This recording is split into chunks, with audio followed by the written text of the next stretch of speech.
আমরা এখন চিড়িয়াখানায় চলে এসেছি।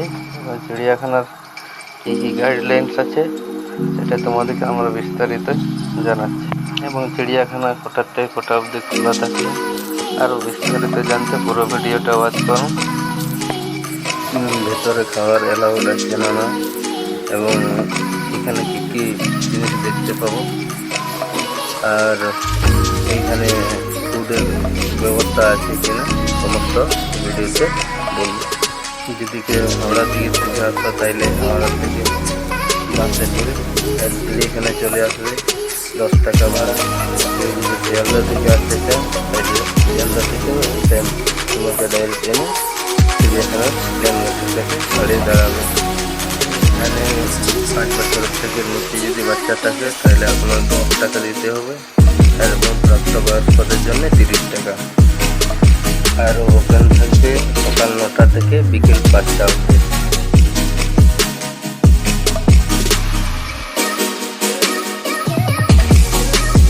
এখানে ফাস্টফুড থেকে সব কিছুই পাবেন, জল বোতল, কারণ একটু কস্টলি, কেননা আপনি তো ভিতর নিচ্ছেন, সেই জন্য একটু কস্টটা একটু বেশি। আপনি চিড়িয়াখানার ভিতরে যদি আসেন চারিদিকে সমানে লাগবে, আপনার মনে হবে যে এগিয়ে যাচ্ছেন এগিয়ে যাচ্ছেন, কিন্তু না।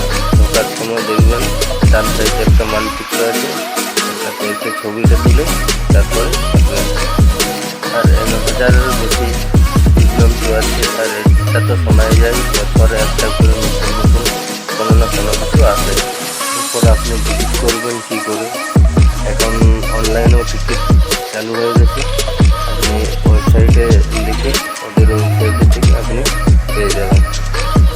কোভিড প্যান্ডামিকের টাইমে একটা হয়েছিল যে বাচ্চাদের ভিতরে প্রবেশ নিষেধ, কিন্তু এখন সেটা স্বাভাবিক হয়ে গেছে। এবং আপনি যদি বাড়ির থেকে খাবার আনেন এখানে আরামে আপনার পরিবারের সঙ্গে খাওয়াটা খাওয়া যাবে, কিন্তু একটু পরিষ্কার পরিচ্ছন্নতার ধ্যান রেখে ডাস্টবিন ইউজ করবেন। এবং এইখানে বাচ্চাদের জন্য একটা প্লেগ্রাউন্ড আছে, আপনি এখানে বাচ্চাকে নিয়ে খেলতে পারবেন এবং খেলাতেও পারবেন।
চ্যানেলটিকে লাইক, কমেন্ট এবং সাবস্ক্রাইব করতে কেউ ভুলবেন না। আর আজকের ভিডিও এ পর্যন্ত, পরবর্তী ভিডিওতে আবার দেখা হবে।